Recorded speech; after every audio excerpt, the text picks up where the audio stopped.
ভাই পাম বাগানে কাজ করি ভাই। 10 টাকার ভাত দেখেন ভাই কত করা, খুব কষ্ট হয় ভাই। এই ভাত খেয়ে কিছুই হয় না। পাম ফল কাটা কাজ ভাই খুব কষ্টের কাজ। এই করা ভাত খেয়ে কিছু হয়? হ্যাঁ, আপনারাই বলেন কি করবো ভাই। বিদেশে খাবার কষ্ট করে খাই। 10 টাকা নিতে মালয়েশিয়ার ইঙ্গিত, 10 ইঙ্গিত কম নাই ভাই, 1 গাদা টাকা। তো দেখি হয় সবজি নাই খুব মজা নাকি মালয়েশিয়ার সবজি।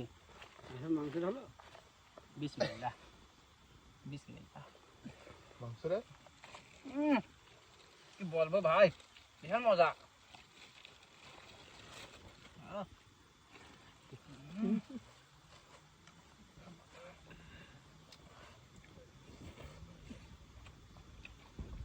পাম বাগানে আসেন, এরকম ভাত মাংস কোম্পানি প্রতিদিন দেবে ভাই, প্রতিদিন, একদিনের মিস নেই।